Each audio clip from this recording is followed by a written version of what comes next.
Ali from BeCollaboration, and here is Pravin Garara from Smart Home Technology, and we're at a client's residence, a project that has taken you quite a while, and we're going to talk a little bit about the project, a little bit about what it takes to produce fantastic results for clients, what's involved in that, and what people are asking for, when they first phone you and they get in touch, what are they thinking, what are they asking, what are the first kind of questions they want to know? How much? How much is the first question? Yeah. The second question is generally what you can do with it, because it's this sort of field is pretty customized to the clients and to the client's needs basically.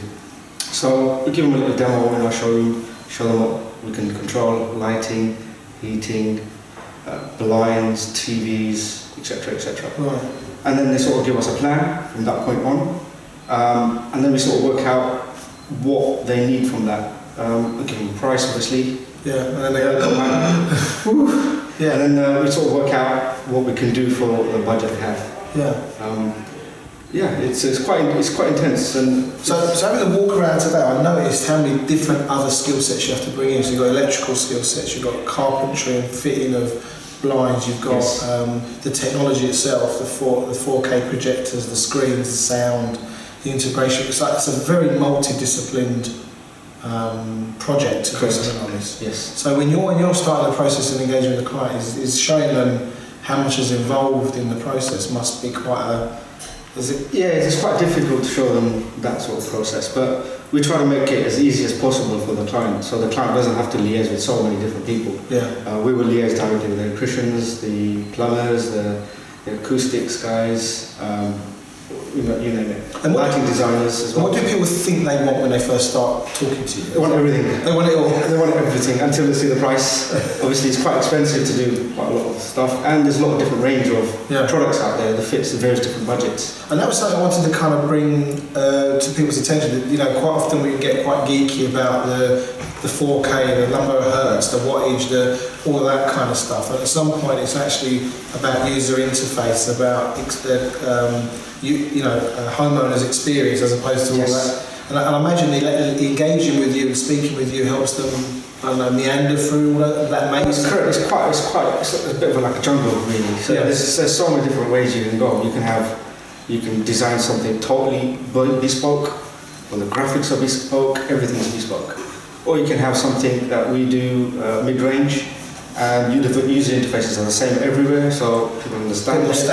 Standardized. Everyone knows where things are. It's a lot easier to use. Or we can design just a standard off-the-shelf product to sort of fit a single-room solution. Right. And if I was looking at this video, if I'm watching this video now and I'm thinking of doing something like this, what are the maybe 2 or 3 things that you'd ask someone to think about prior to, like have this worked out, have that worked out, and then you can help them more? What would the 2 or 3 things would be?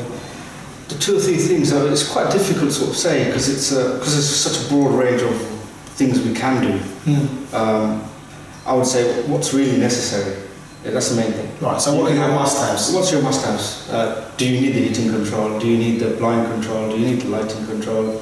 If so, where do you need it? You're not needing every single room. Right. Certain rooms you can have just on a PIR, etc., etc. And a PIR is? A PIR is just a sensor, so as soon as you walk in, the light will turn on. Okay. So it's not putting it on a system and spending a fortune on something as silly as that. So we guide them through all this sort of process. And things go wrong as well, don't they? How do you handle that?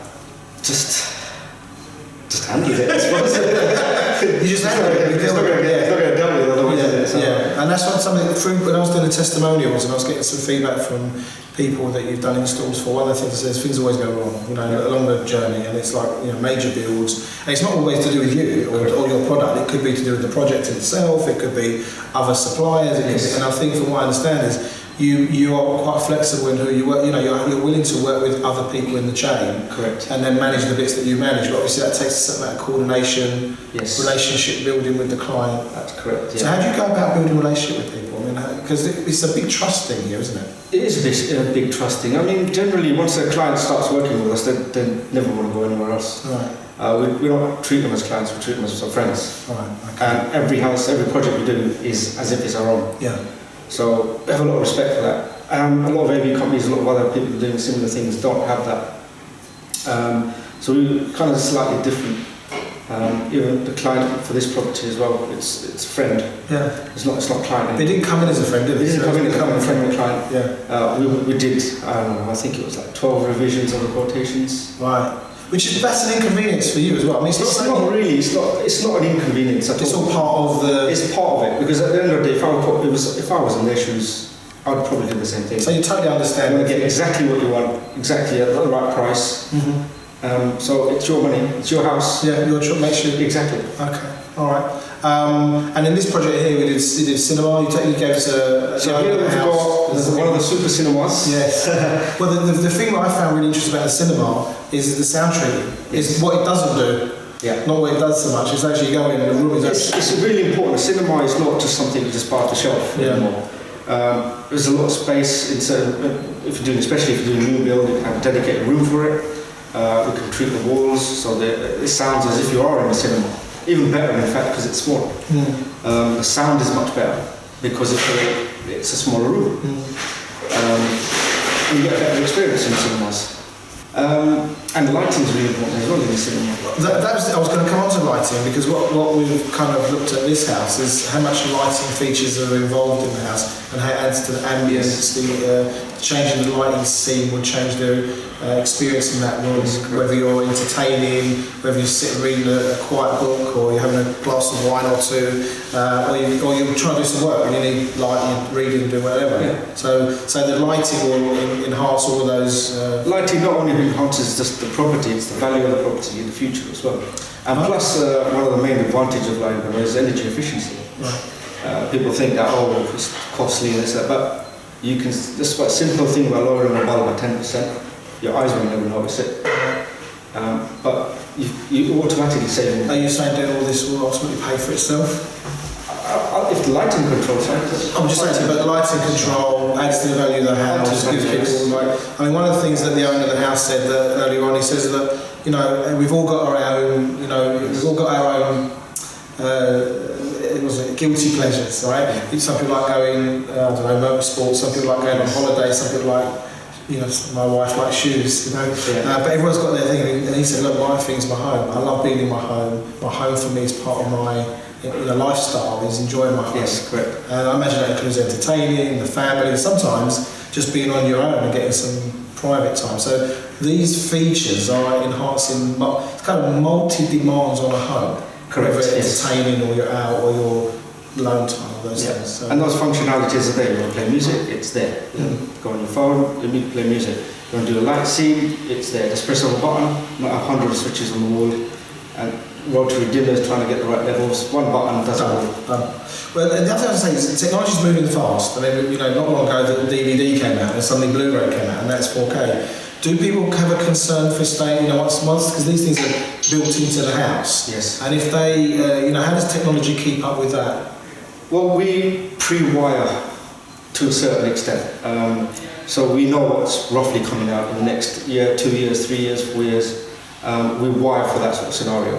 Can't wire for everything, but we can do, and we also give that option to the client. So we can have it wired up to this extent, or we could run fibre and have it covered for another 10, 15 years. So spend that time with the client explaining all these various... That's the key part. It's the preparation, the consultancy with the client, the engagement with the client, making them aware of things. I think there's laser projectors coming out at the moment. There's laser projectors, there's voice control.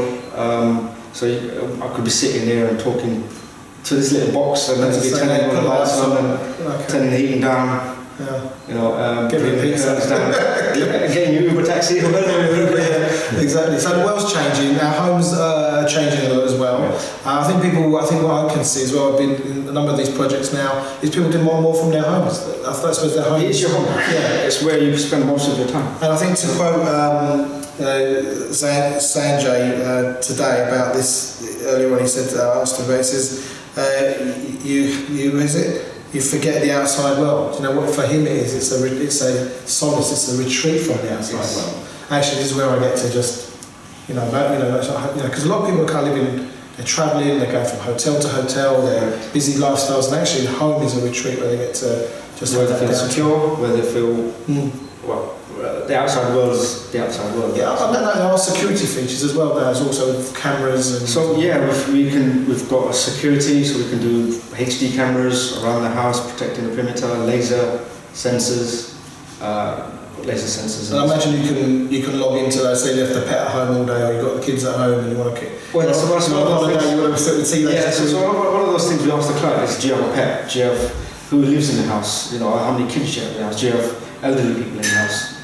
So that's one of those things we have to sort of take into consideration. Yeah. Because it needs to be easy to use. It's not quite having all these fancy gizmos and pressing 500 buttons to get it to work, muzzle of a remote control. So the interface is a real important part of it that people have. It's really important. It's a bit like what Apple did with computers. It made it easy for them to engage with those. Yes. Okay, cool. Another thing to take into consideration is everyone streams a lot of things now. There's Netflix, etc., etc.